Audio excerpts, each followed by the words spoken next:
Your Excellencies, distinguished guests, ladies and gentlemen, dear colleagues, it's an honor and a pleasure to have you here at the ECA EXPO.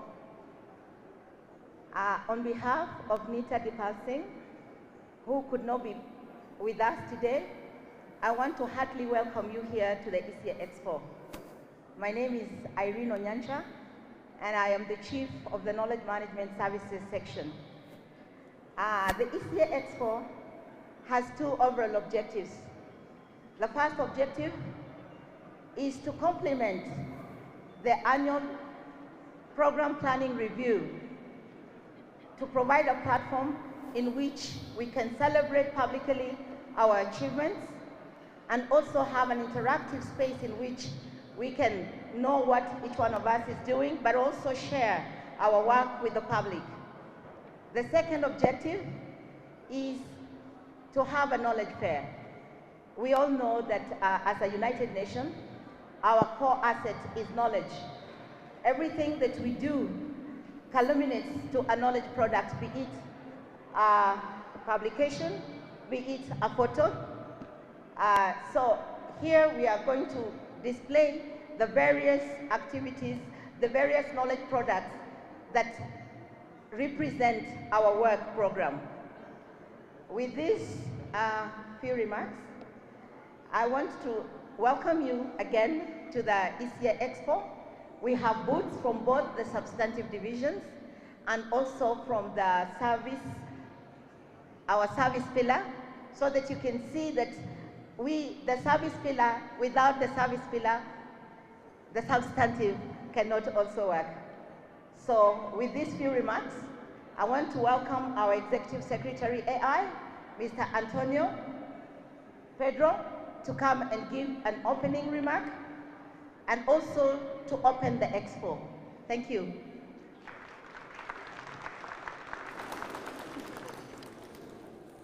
Thank you very much, Irene. This is one of the proudest moments, for me at least, at ECA. I've joined ECA in 2001, so almost 21 years ago. And this moment is really about us creating a space for everyone. It's about celebrating our work. It's, what's the word, is mesop in Amharic, is that bowl that we put the food where everyone can eat together. So, Your Excellencies, ambassadors, we're very, very happy that you are here to celebrate with us our work. We are working in a very dynamic landscape, politically, economically, socially, technologically, and environmentally. The world in general, and the African continent in particular, is continuously faced with new and complex challenges and opportunities, as reflected in the effects of climate change, with new diseases, unpredictable weather patterns, the geopolitical tensions, with ramifications in food, energy, and financial crisis, with population dynamics, rapidly aging populations in developed economies versus rapidly increasing young unemployed population in the developing countries, with increased market opportunities and very, very complex situations and challenges to manage, with technological advancement, digitalization of the economy, which could represent, as it was clear during the pandemic, a low-hanging fruit for regional integration and for harnessing the demographic dividend on the continent, utilizing all the creative potential of our young people to create innovative solutions which are context-specific, responding to the imperatives of development on the continent. New investment opportunities. We're just coming from COP27, where, among other things, we've announced the opportunities that exist on the continent for us to create carbon credit markets, for us to deploy renewable energy and provide solutions for the energy transitions to the rest of the world. Pharmaceuticals, we have invested during COVID-19 into demonstrating the opportunities that exist in Africa for us to locate part of the pharmaceutical value chain.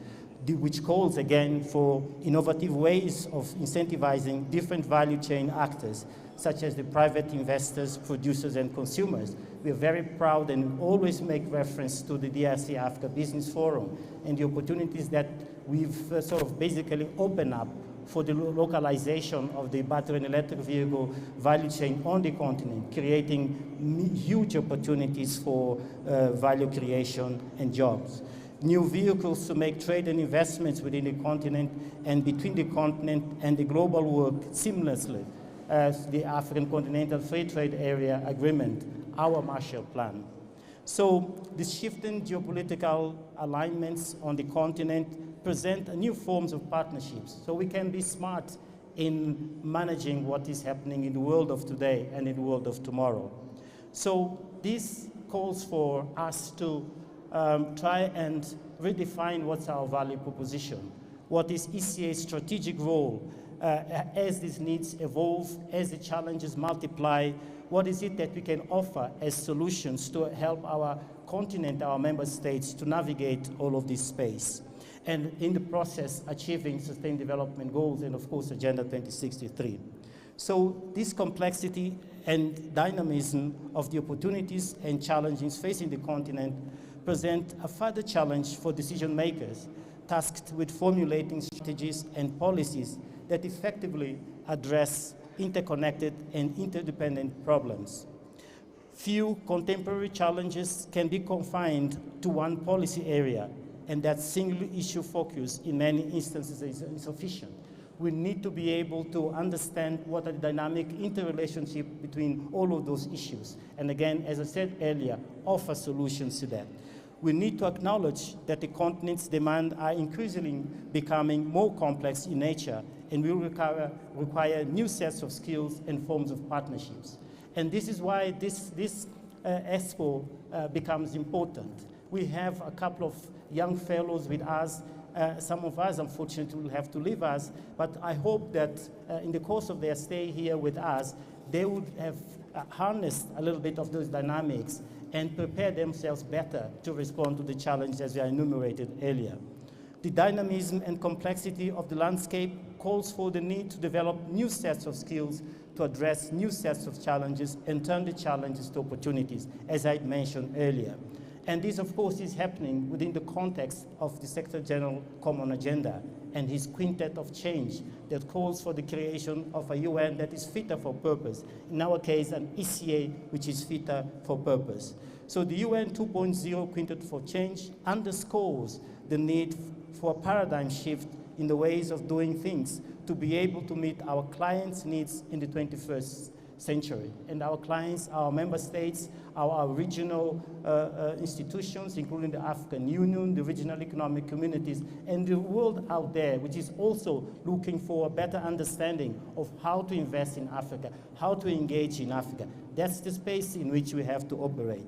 So these areas include data analysis and communication, innovation and digital transformation, strategic foresight, performance and results orientation, and behavioral science. Just a couple of weeks ago or days ago, we had Internet Governance Forum here, which again represents an opportunity, but it comes with serious challenges, which again we need to master.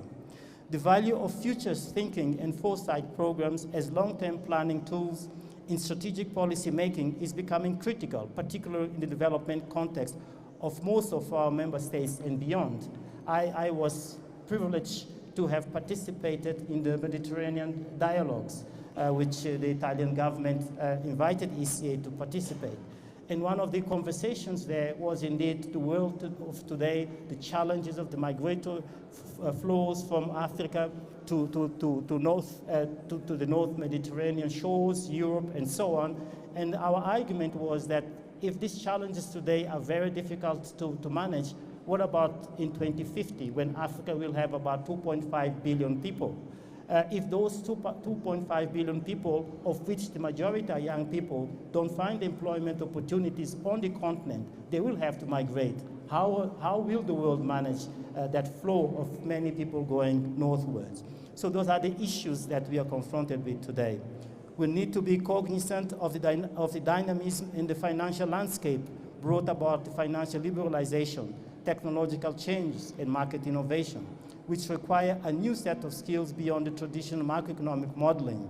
Our clients will require a dynamic framework to help them understand and plan for the changes occurring in the financial landscape. We, as you know, are calling for a review of the global financial architecture, which was designed to respond to the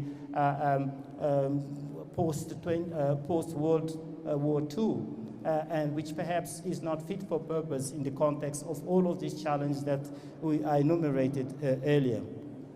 To improve uptake of new investment opportunities among member states, included innovative financing mechanisms, fiscal policy reforms, and regional integration, robust evidence of what works for each country is critical to adapt innovations to each country's context. During our APPR meetings this week, we have gone through some of these issues already. We had presentations of our regional integration division that was where we were discussing, among other things, the potential to generate and promote regional value chains. We make reference to the extraordinary African Union Summit on sustainable industrialization and economic diversification, and the mandate that was given to ECA to support the implementation of the outcomes of the summit, including supporting the champion, the president of Niger. How are we going to utilize existing instruments to make sure that Africa can industrialize and diversify its economy sustainable?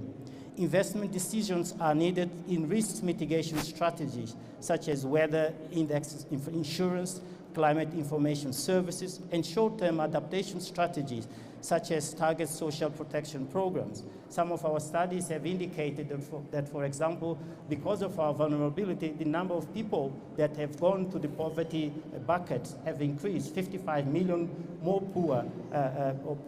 more Africans went to the lowest quartile of poor people. And that is a situation that will become a new normal if we do not address the fundamentals that are driving these people to poverty. The need for new and strengthened partnerships to address new complex and interconnected challenges and harness opportunities presented by this challenge. We are very, very happy that you are here, and you could potentially be creators of the solutions that we need for the future. So we are in partnerships. We are not only looking at financial resources, but partnerships with your think tanks, so that indeed we collaborate into designing those solutions. So we need to forge new partnerships to bring in other players, including private investors and civil society, while striving to strengthen existing ones. We are very happy with the level of collaboration that we have already with the development banks. For example, Afrexim Bank was a key partner for us in looking at solutions during COVID, from the ATEX to AVAT and so on and so forth. We need more of those so that we can reach the last mile. We don't want to leave anyone behind. We must embrace innovative and disruptive thinking to provide practical solutions to real-life challenges affecting our member states, now and in the future. Knowledge sharing and open dialogue with our esteemed clients are some ways of nurturing collaborative innovation. Internally, we need to be cognizant of cross-cutting issues that require interdependence and collective responsibility. We've started these discussions already. What will be the ECA of today and tomorrow? Fitter for purpose. What are the kinds of dynamic interrelationship between and among our different divisions and sub-regional offices, so that we can indeed maximize all the human capital that we have here. So now let me land on Expo 2022. Irene already has indicated what's the objective. So the context that I've shared with you before was really just to indicate to you how important this Expo is. So this year's ECA EXPO, which is the first one of its kind, is organized to address 4 interconnected objectives. First, to showcase ECA's work, with a view to forging new partnerships and strengthening existing ones within and outside the organization, to enable us to serve our clients effectively in a rapidly changing and complex environment. Celebrate ECA's achievements in the past 3 years while identifying potential areas of synergy where ECA can leverage on internally and externally to improve efficiency and effectiveness in its 5 strategic areas of focus. And when you move around, you will learn more about what are those 5 strategic areas of focus. Those are dynamics. We will take into consideration the changing environment and the refining which we may need to do with the view to being fitter for purpose, respond better to the new imperatives. We are looking for you to also provide feedback on our areas of work now and the areas that require improvement with a view to delivering better focused services that respond to the complexity and dynamism of the environment and the paradigm shifts that I mentioned earlier. We need to utilize this to institutionalize an evaluation approach. So we do our own, we have our monitoring evaluation systems, but there is nothing better than engaging with our partners and with those that will be visiting around our stands and hear from you exactly how you perceive our work. What are the things that need to be changed so that, again, we become fitter for purpose? The Expo, which will run for 3 consecutive days, starting from today, will showcase diverse products, tangible and non-tangible, from divisions and sub-regional offices. These are products that span 3 years of hard work from dedicated ECA staff and our strategic partners within and outside the continent. Some of the things that made us very happy this time around was that for the last 3 years or so, we've done these APPR sessions virtually. This is the first time that we came together, and you cannot imagine the joy that we could witness in the faces of everyone to be able to engage and meet with colleagues that we otherwise were contacting virtually. The divisions and sub-regional offices will showcase achievements in diverse areas, ranging from innovative financing mechanisms to bridge the climate finance gap, fiscal and monetary policy reforms to respond to the tightening fiscal space and address debt vulnerability, legal, institutional, and policy reforms to foster private sector engagement in the energy infrastructure, agribusiness, to name a few. Young Economists Network, launched in 2021 to institutionalize macroeconomic modeling within the member states and co-create solutions for the problems of our member states. Interventions to bridge the digital divide between the rich and the poor, men and women, the young and old, to mention but a few. I wish to call upon participants, internal and external, attending the Expo virtually or in person, to take advantage of this timely opportunity to interact with ECA's work, which are at different stages of completion. I'm confident that the exhibitors will provide participants with the necessary details on their achievements, best practices, and challenges to enable them to identify areas requiring strengthened collaboration and further improvement so that no one on the continent is left behind. I would like to reiterate that this is a must-attend event for both internal and external partners, because the benefits of participating in the event are innumerable. So, Your Excellencies, please be our ambassadors and invite your colleagues to come here in the course of these 3 days to see and engage on our work and give us the feedback that we need. I wish to conclude by thanking the Secretariat at ECA that made the idea of having the ECA Expo 2022 come to fruition. Your undeterred efforts deserve accolades. Thank you very much.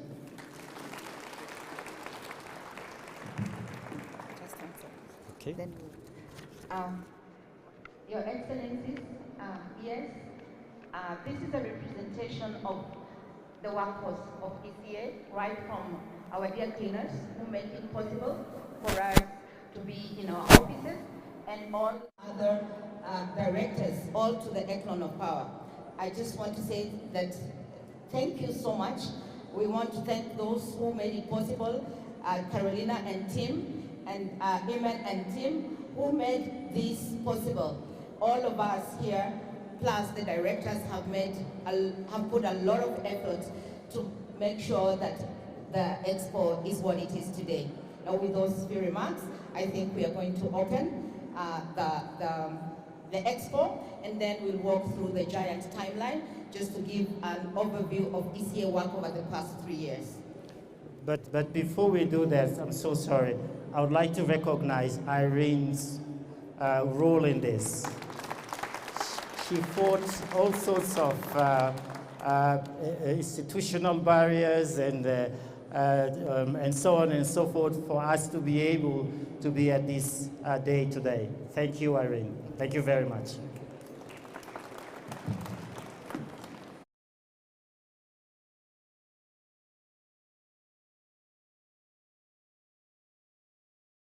Oh, this way. Okay, good. So we cut together? No. So? It's you to cut. I said so. Huh? The ambassadors. Exactly, that's what I said. And then,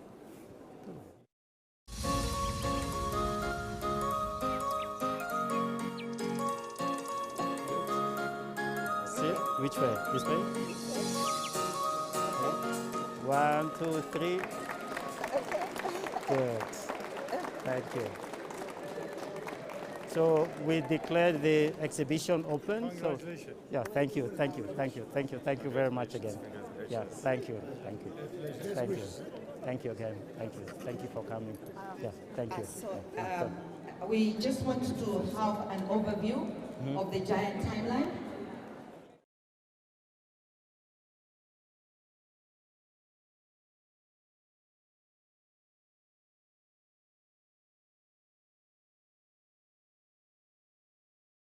Represented here through the SDGs. Here we have 9 sub-programs, and our work is done through the core functions of think tank, convening, and operations. And as you walk through, we talked about the core asset of the United Nations being the knowledge products. And here we have represented that we call moments that represent our achievements over the last 3 years through what we call convening. We see a lot of pictures from the conferences, the workshops. We have publications. We said that our core asset and comparative advantage is our publications. And then, of course, we have quotes, because today knowledge comes in various forms. Okay. Yes. So we are going to walk you through so that we can be able to see the giant timeline that gives a bird's eye view of the achievements of the last 3 years. So, yes. Okay, good, thank you. I know the words. Okay, thank you. So good. Do you think we went?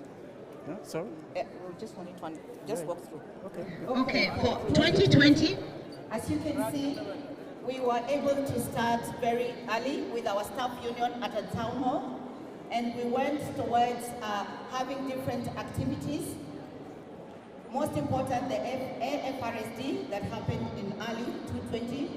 But as you notice, in 2020, there was what we call the pandemic. And this changed the way we worked. If you notice, we have a lot of, as you go along the photos, our work became virtual. So you can see that we have a lot of our pictures representing our work in our virtual, in a virtual environment. And these are the publications that we have. Here you can see that the director of sport realized the importance of us adapting to the new environment and changing and talking about ECA changing its environment to support the COVID pandemic. So we go around to ensure that as you can see, these are the various products that we see in 2020, which moves us to 2021. In 2021, we still had the pandemic, and a lot of work was still virtual. The blurbs represent some of the quotes of our staff from different dignitaries that have said something that is very important to the work of ECA. So as we go across 2021, We still continue to see our work still in a virtual environment, and you can still see our work represented in form of infographics, in quotes, and the photos. And this progresses on to 2022, and as you can see further down,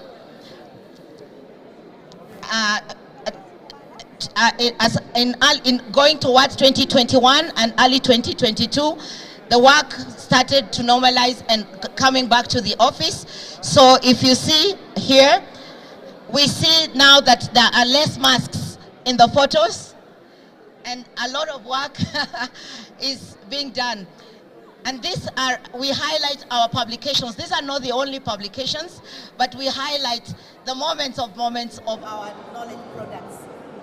Now, going this way, you can notice that in 2022, there is a lot of the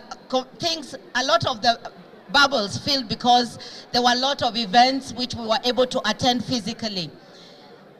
So this gives our overview for the last 3 years of the work and achievements.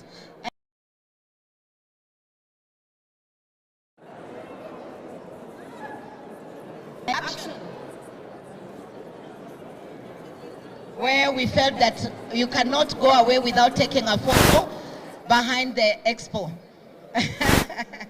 So please, after.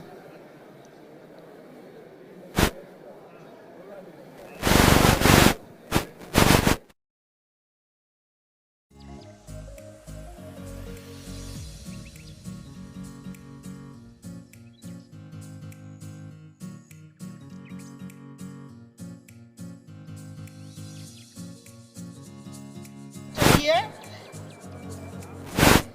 Yes, with the colleagues.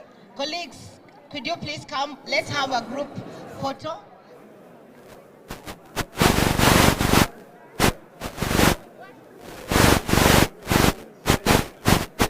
Divisions in ECA, but we are proud of the massive amount of work that we have done.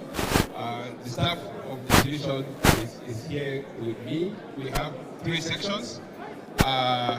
The Innovative Finance and Capital Market section, the Energy, Infrastructure and Services section. We also have the Agriculture and Business Enabling Environment section.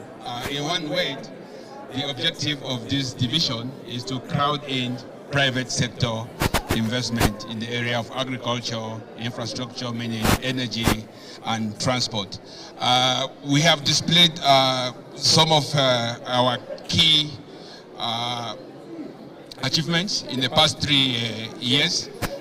These have been in the form of publications that we have done. What we try to do is to provide the information to inform policy on the continent.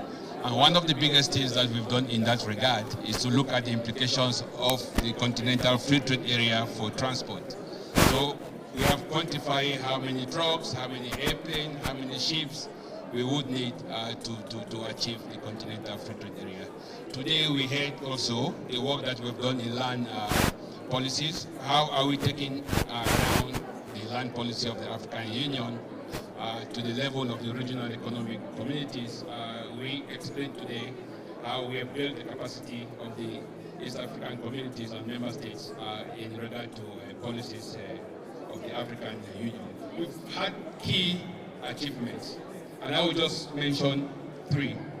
One, we all know how difficult it is to connect in Africa. For some of you, to come from one African country to another, you have to fly through Europe. And that's why ECA has been very closely involved in the liberalization of air transport market on the continent. We started in 1998.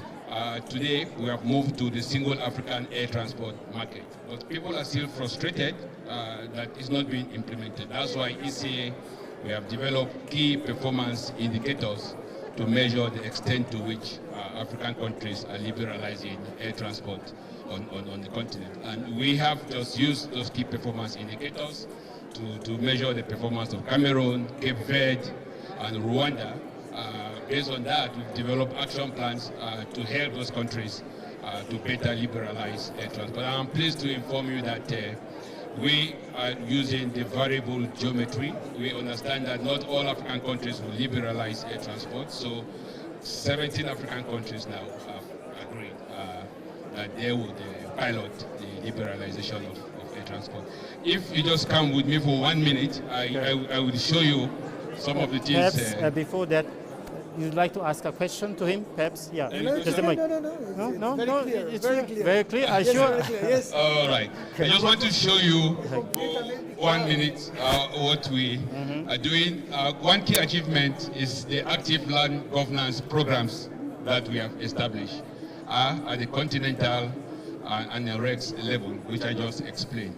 Also, in terms of deepening interbank markets on the continent, we've done that in Uganda, and we are seeing requests coming from across the continent.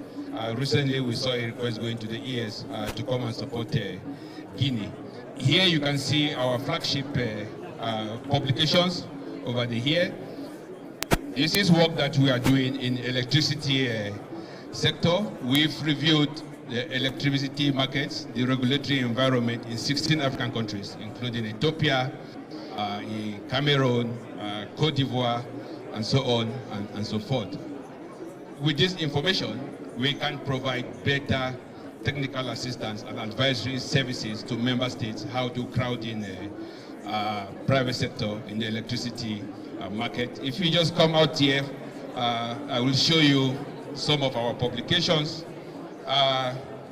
This year, February, the African Business Forum was on investing in multimodal transport to better achieve the objectives of the continental free trade area. And so you can see the publication that we put out. We have the investment opportunities in roads, air, maritime that can be achieved. You can see our publications in land policy, agriculture, energy, and you are welcome to ask any questions. I understand that we are running 5 minutes. out of time. Yes. Thank you. Thank you very much. Thank you. So we go there, no? Okay. So we're going how are to you? the next Fine, thank you. booth. Okay. All participants, please, we want to welcome some of you to come right in to the booth. Colleagues, excellencies, please, you're welcome. The door is open. Quando era criança, morei pertinho da fronteira de Uruguai e Brasil. Eu posso falar português? Sim. Sim, porque no Uruguai algumas pessoas Okay, so, falam bem português. Especialmente na fronteira. Na fronteira. Excellencies, distinguished representatives, my colleagues, ES, of course, everyone here present, you are welcome to the booth of the Gender, Poverty and Social Policy Division. This is a division that covers a very wide portfolio of issues. We are 2 sub-programs, and I must say that we cover some of the most critical areas of policy priority in the continent, especially in the present moment. We know that in the context of overlapping global crisis, the effects of shocks, we really are seeing what is happening at the level of human development, people. We see it all around us, increasing poverty, widening inequality, population dynamics which could be an asset, yet pose significant challenges in the continent, extremely rapid urban growth and urbanization in the continent. Our cities are booming and growing. All of these have extremely important implications for where the continent wants to go, plans to go, and where the continent will reach over the next coming decades. So under this sub-program, we deal with critical questions, importantly also, of course, gender equality, which I cannot emphasize enough. We have seen in the context of recent crisis, once again, unfortunately, the highest price was paid by women and girls. One more time. This is unacceptable. It's time to move the dial. It's time to make a real difference for the women and girls of this continent. I have said very often, when we talk about Agenda 2063, when we talk about the SDGs, every single day, women are delivering development, delivering the SDGs, delivering Agenda 2063 for each and every one of us, in our communities, in our countries, in our societies. It is time to make a real change and a real difference for the women and girls of this continent, of course supported by men and boys of the continent. So all of these are really important questions of the past, of today, and the future. And this division covers all these policy agendas. Like everywhere else at ECA, what do we do? How do we work with member states? How do we support our member states? Of course, we continue to develop new evidence, new data, new insights on emerging trends, on the current status, and of course, the prospects for the future. Secondly, we work directly with our member states in terms of improving the design, implementation, monitoring of policies, actions, strategies in these very critical areas. We also work a lot, especially with the African Union, regional economic communities, and our countries to advocate for these important policy questions and priorities in the continent. In our booth, we have displayed some of our recent work over the last 3 years. We invite all of you to watch the videos that we have, short videos that really demonstrate the critical importance of the questions of today. We are looking at women's entrepreneurship. We know who is leading entrepreneurship in the continent. Women, exactly. So we have produced a very interesting report on women's entrepreneurship. We also have a video on why cities matter, why urbanization is important. We all live in cities. We know the challenges, but we know that cities are the future. We have all these videos to demonstrate the work that we are doing. We have also illustrated so many of our products and publications, and we have more information on each of the areas of work. So let me conclude by saying that if we really need or want development to be people-centered, human-focused, if we want to avoid the continued erosion of the basic social contract between people and governments, between people and stakeholders, we have to stay focused on improved human outcomes, human development outcomes for all Africans today and in the future. And this is one of the divisions that is delivering on that. I thank you very much. Thank you, Edla. Lead by example, so sorry. So the clinic offers, can you hear me? Okay. Sorry, yes. The clinic offers many specialty services. We're open 24/7. I'll not go into all details of the services because of lack of time, but some of our new services, we have a cardiology, a professor in cardiology from Addis Ababa University who offers cardiology services twice a week, and the cardiology service is fully equipped. We also have a kidney specialist who comes once a week. As you know, in the African continent now, kidney failure in young adults is becoming very common. The cause is not very clear. So prevention is better than kidney treatment. So we encourage all our staff members to visit our nephrology services, their checkup. Another area of concern for the clinic is the mental health. A recent survey was done, an interagency survey amongst 750 UN staff. They found out that around 43% of them have mental health, whether it's stress or burnout, depression, or disorder. So this is a serious concern for the organization at all and needs to be addressed. We have many services that we provide in our 24 hours service that we provide. The COVID pandemic has also affected the UN community. We provided different services, including clinical care, testing, as well as vaccination. Recently, the Ethiopian Public Health Institute has made available the data, which shows that the COVID cases in Addis are slightly on the rise. This is also what we're seeing in our compound in the last 2 weeks. We have the booster vaccination, the Moderna, which we advertised since last week, so we encourage all our staff members to come and get the vaccination. The clinic offers a lot of wellness activities. We have full medical checkup for both males and females, so we encourage staff members to do their medical checkup, but we also focus on 4 numbers. So we have the Know Your Numbers campaign. So individuals need to know their body mass index, blood pressure, cholesterol, and blood sugar at the minimum. So these are all silent killers, so we want staff members to have their checkup. We also do workstation assessments. So because of poor workstation assessment, musculoskeletal problems are very common in individuals who stay in the office and work for long hours. So we always recommend to staff members to call the clinic for a workstation assessment so that we have a proper setup of their chair, their computer table, and so on, so that they avoid neck problem, back ache, wrist problem, knee joint problem.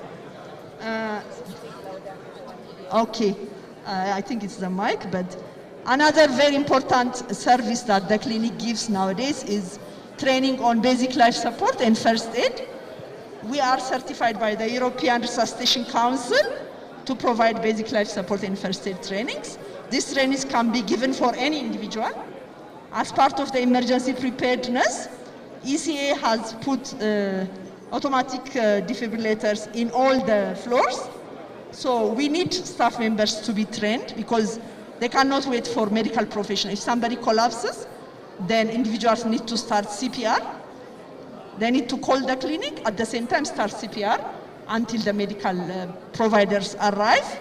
This way will save lives. Otherwise, every second which is lost without resuscitating a person who has collapsed means poor outcome for individuals. So we also want the organization to sponsor CPR trainings for staff members from each floor, at least minimum 2 or 4 from each floor, so that we have providers which can resuscitate individuals.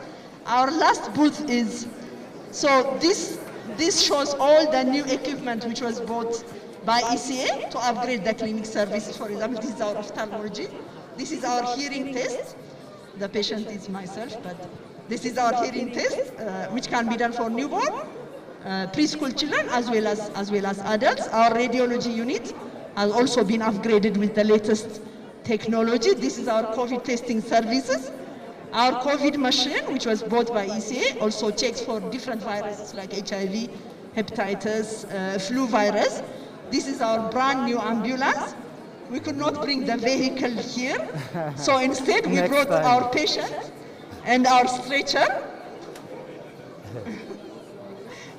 Sorry. Okay. Okay. So this is what we can do in our advanced ambulance.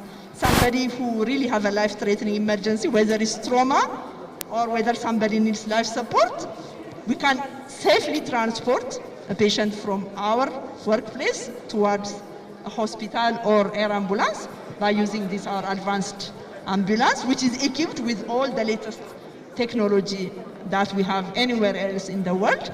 So this is again sponsored by ECA. So we have had this ambulance for the last couple of months now. So this ends our presentation. Thank you. Any questions? My sincere apologies that we only have 5 minutes. Thank you very much. How the Regional Integration and Trade Division have been accompanying the continent in the quest for an African continental free trade area. I'm going to hand over the mic to Yinka, who has curated our stand, to give everyone a quick walkthrough. Yinka, the mic is yours. Okay, you have to speak loud. Hey, welcome how are you? Good. I would want to welcome you to our panel again, where, of course, as you know, our major work these days now is AFCFTA. But it will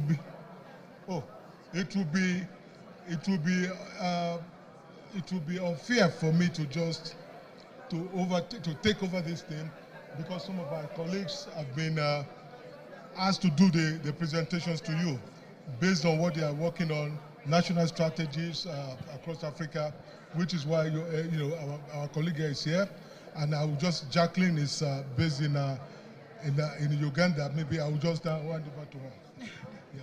Thank you, Yinka. As we can start from this side, this is an illustration of how we have supported the development of the FCFTA and the Secretariat and the AUC. It just shows the progression of the different publications that have fed into the AFCFTA different aspects, the other processes. And we are still, we're also landmarking the different initiatives and goals. This is also showing some of the projections of the AFCFTA in 2045 for production, trade, and also employment. One of the main things we've done also is in support for the SMS, medium and small enterprises. These are the justification. In informal trade, we have a big portfolio for gender.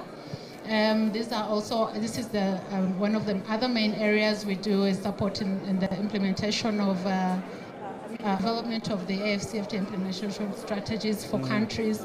We have supported so far 26 countries that have validated over 40 countries. Actually, currently we're having a Somalia consultation meeting upstairs. We work together with all of our sub-regional offices on the continent to do that. Yes, thank you. Thank you very much. Thank you, yes. Would you like to speak? Perhaps just to add that in addition to the stand, we have the AFCFTA agreement launch in Amharic upstairs in CR1. Right now, we're inviting everyone to please join us. This is one of the milestones and legacies of our work as we accompany the continent on the AFCFTA quest. Yes, would you have any questions for us? No. I would like to come here because I was here when we started this exercise in 2004, a little bit earlier. So it is good to see that the foundations for empirical work on the state of regional integration have beared fruit into translating all of those Abuja Treaty fundamentals for building the Africa Economic Community into the CFTA and hopefully the Customs Union soon. I'd like to congratulate you for your work, for being the, how do you call it, standard, what is the name? The ones that carry the torch moving forward. Yeah. You see, I'm already thinking of the life after ECA. Thank you. Thank you. Hey, how are you? How are you? Good to see you. Yeah, pleasure. Welcome. Yes, DG Dama from Somalia. Oh, all right, yes, pleasure. Okay, thank you. Thank you, it's a pleasure. Thank you, Sonia Pedro, ECA. Good, thank you. Yeah. So. Yeah. Hello, hi. They have to speak loud. Yeah. Hello. So welcome to you all to the booth of ECA Sub-Regional Office for Eastern Africa.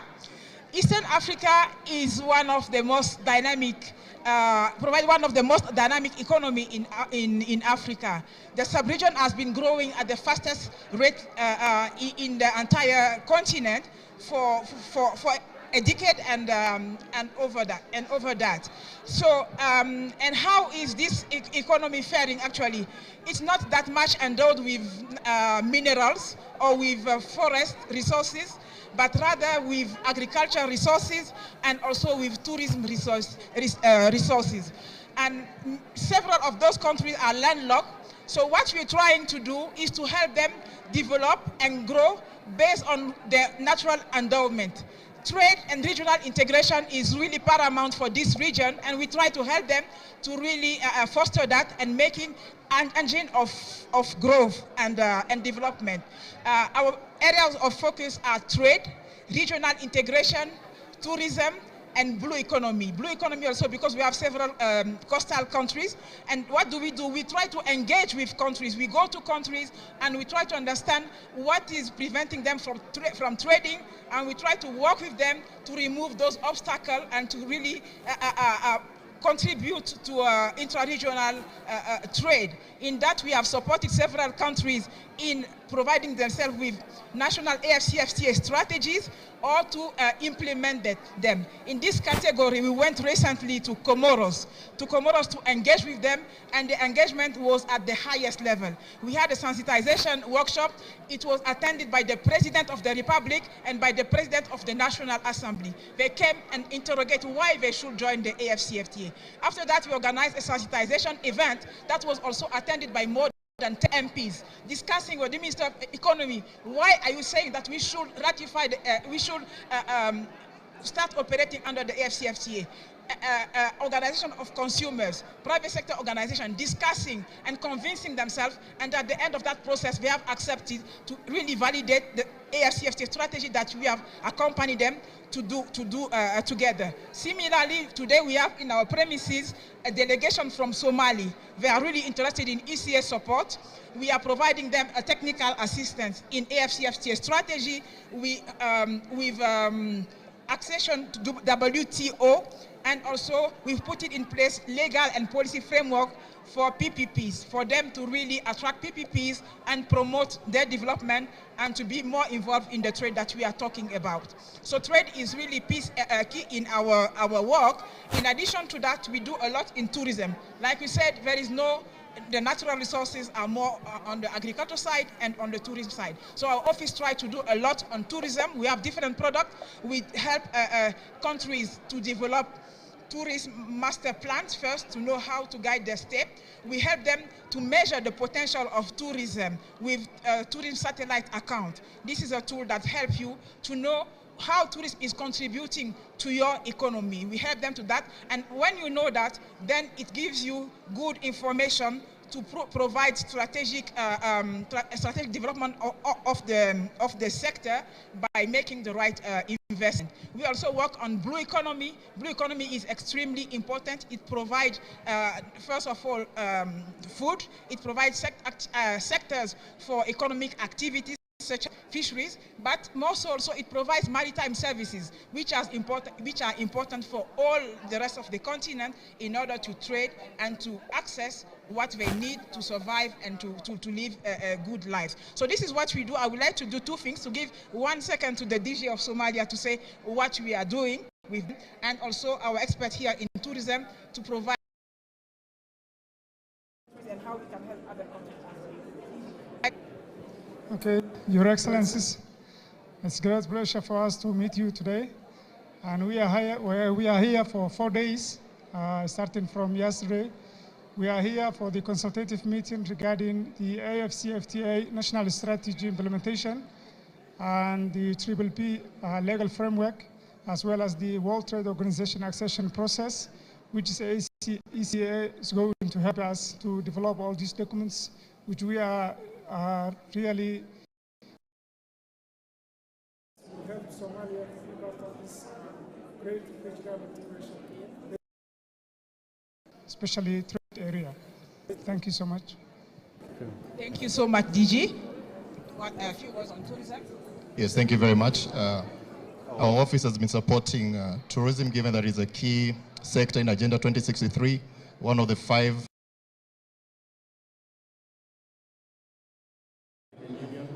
part of the African Continental Tourism Strategy, the East African Community at the regional level within the East African Community Tourism Marketing Strategy. We have received several requests from member states to support them to build or develop their capacity in tourism statistics. So accordingly, we've been working with a number of member states to develop tourism settled accounts. We started with Rwanda, did Kenya. We've just finished Uganda. We are working with our colleagues from Southern African office to do the Namibia one. In addition, we also support member states to develop their tourism frameworks, and we've just recently received a request from Burundi to do their tourism master plan. And I also forgot to mention that Ethiopia would also like to have this capacity developed in terms of the tourism sector account. So we would like that to support member states. Thank you.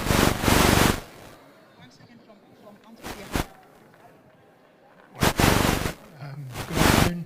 Just like to really thank the Senate delegation. I think we had some very interesting discussions over this last day. And the meeting's a 4-day meeting. It's kind of feedback to actually need to make sure that we get the right professional implementation strategy for this. So thank you to you and your counterparts for being available.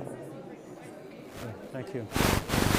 I would like to thank the office and congratulate for your work, in particular to being available to support countries such as Somalia.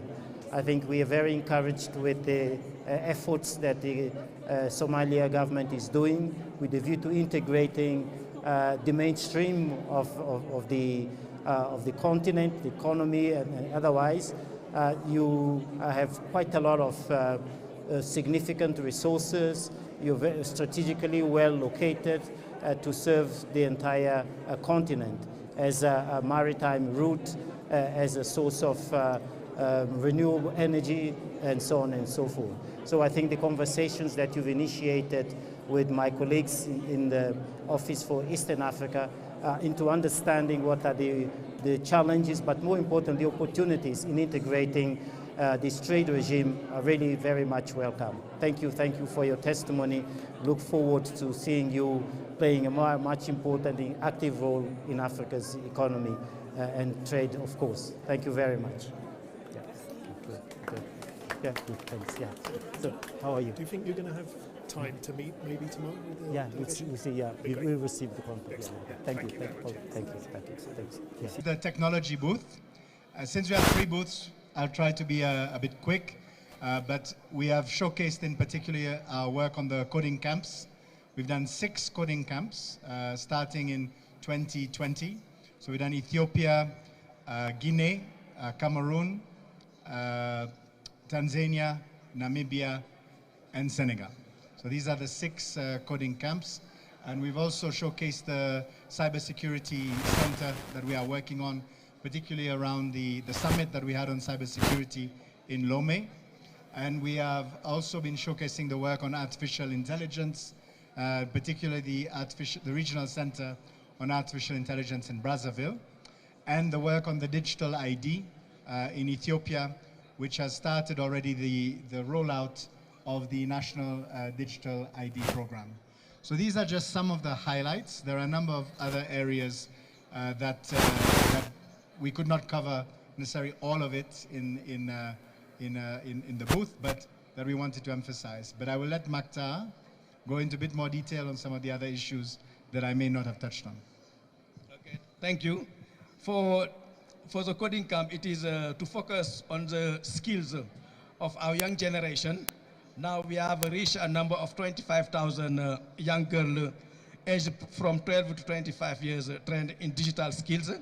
The particularity it is we have also people with impaired and people with disability trained during this coding camp. It is one of the key programs on the coding camp.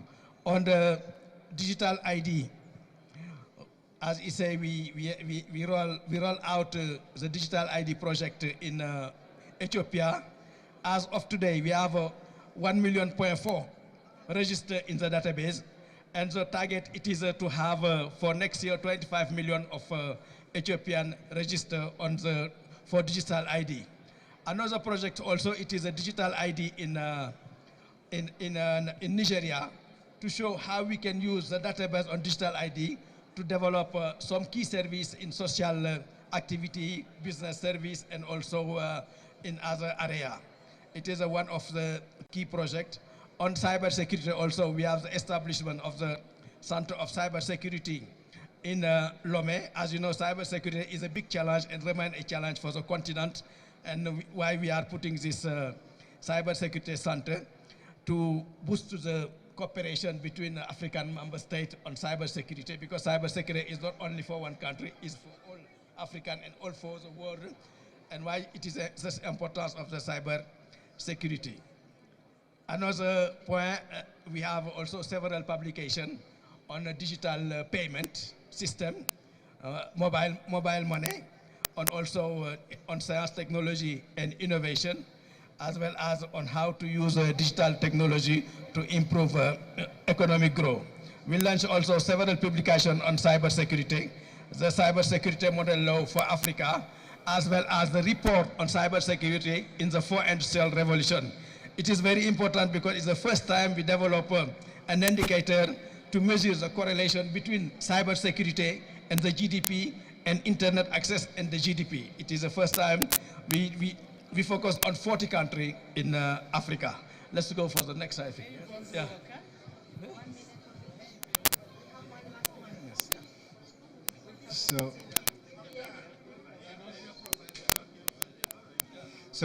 Yes, this is covering the work of the Africa Climate Policy Center, and we've been focusing a lot of our work on the delivering climate resilient development policies in Africa.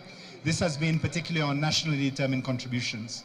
So we have been supporting recently Southern African countries, in particular Eswatini, Namibia, and Zimbabwe.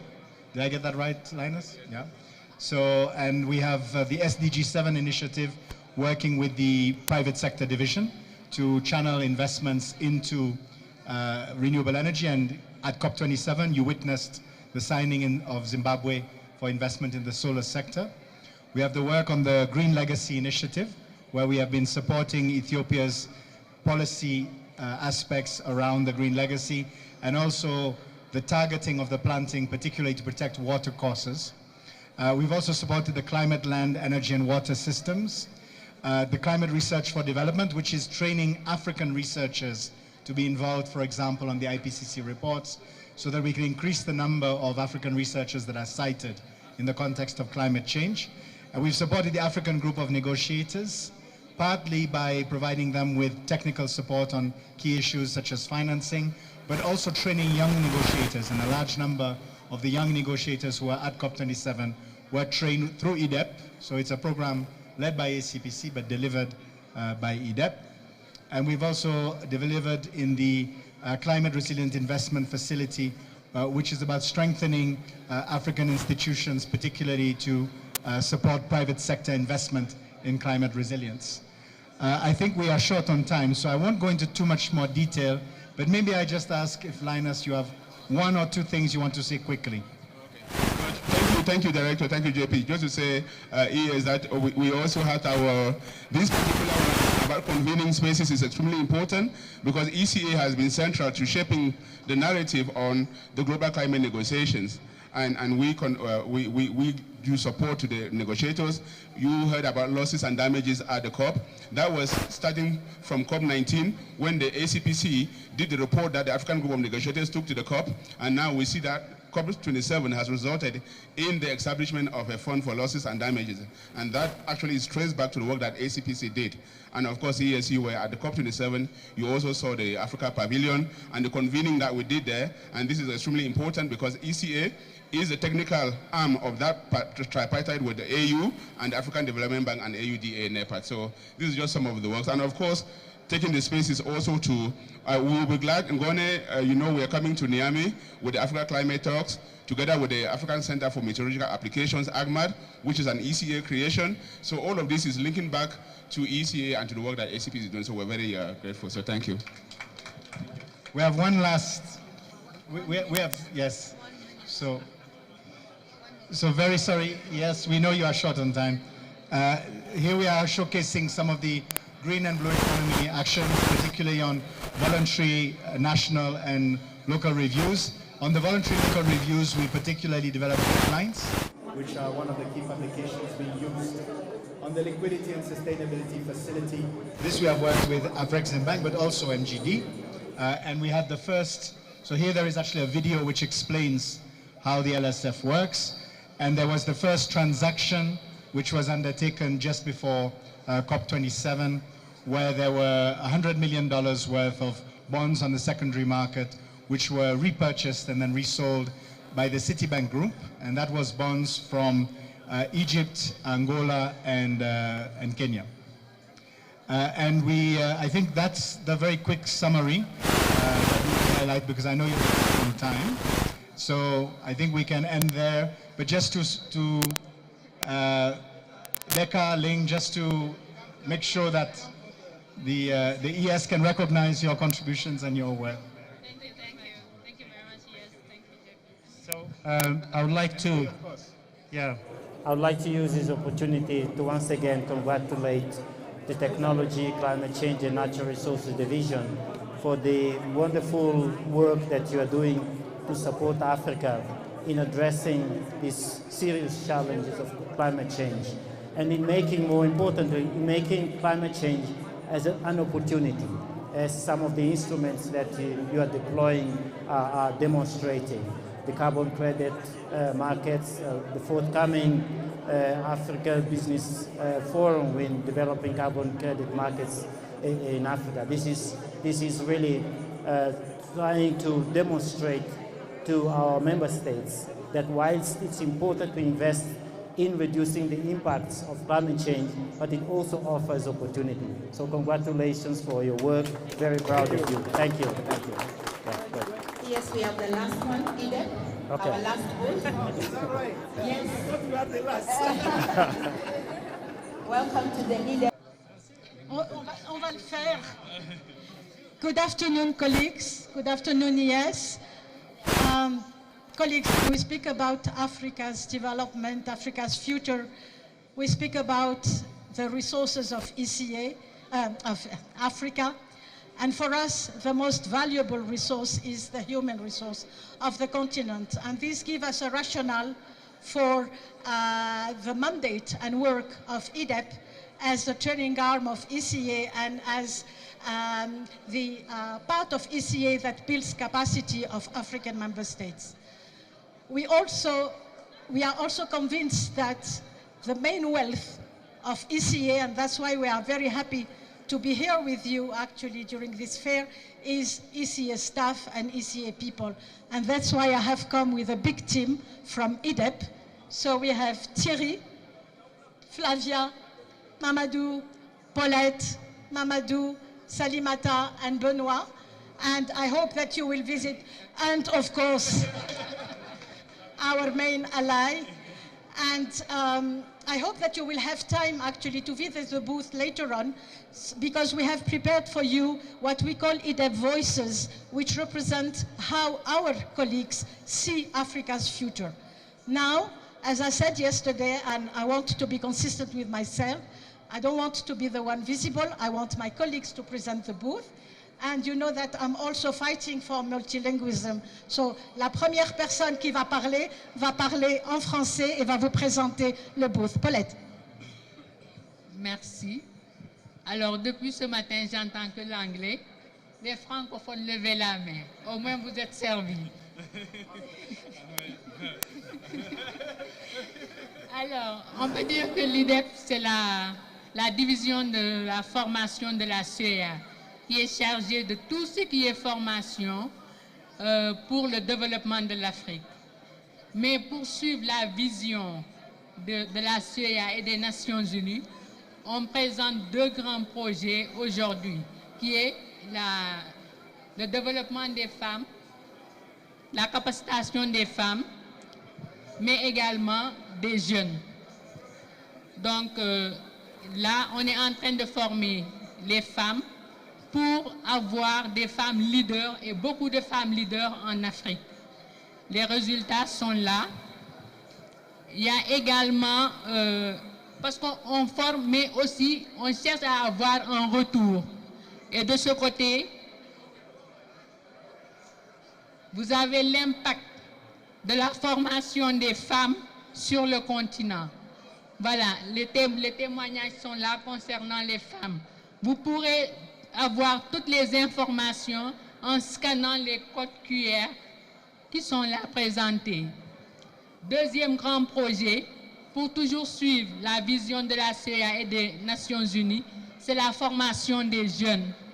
Donc cette année, il a été mis en exergue une formation concernant les jeunes économistes africains pour vraiment supporter le développement de l'Afrique. Et pour ajouter autre chose, pour la formation, on a toujours besoin d'avoir de la documentation. Et le mal de l'Afrique, c'est de pouvoir générer de la documentation pour ces chercheurs.